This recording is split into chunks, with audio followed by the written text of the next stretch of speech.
Hi, this is Surya. Welcome to Weekly Market Report by J2 Wealth.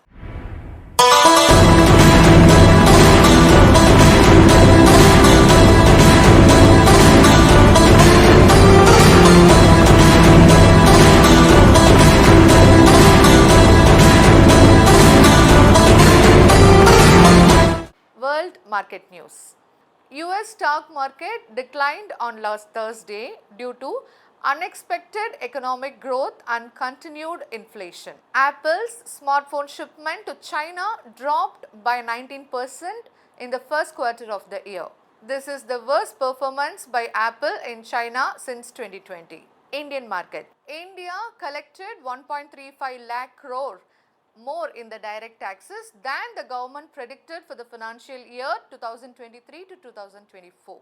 This brings total tax collection of rupees 19.58 lakh crore, which is 17.7% increase from the previous year. Manufacturing and services. India's manufacturing activities remained steady in April. The services sector showed strong growth in April, reaching highest level in 3 months. India's pharma exports increased by 10%, which is $27.9 billion for the financial year 23 to 24. The Spice Board of India have asked the spice companies like Everest and MDH to provide the details about their quality control measures. Agricultural exports decreased by 9% to $43.7 billion between April and February of 2024 due to various global and domestic factors.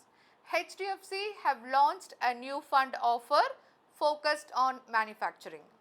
Tesla's entries into Indian market is slower than expected.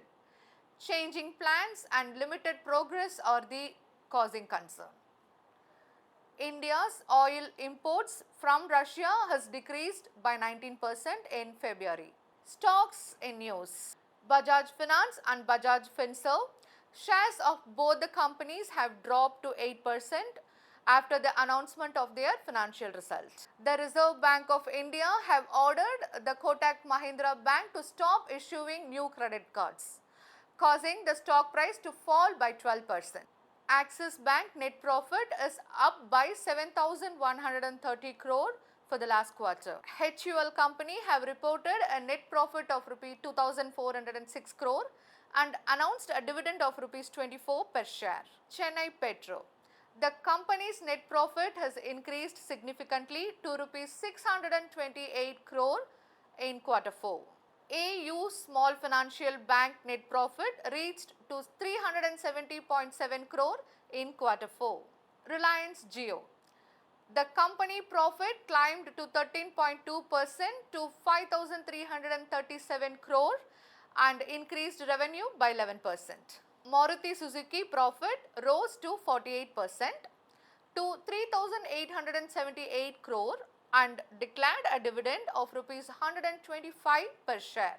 Nestle beat profit expectation, has formed a joint venture with Dr. Reddy's. Swiggy, the food delivery company, is moving closer to $1.25 billion in IPO. Mr. Arun Alagappan has been appointed as an executive chairman for Coromandel Company. That's it for this week's market report. Until our next video, this is Surya signing off.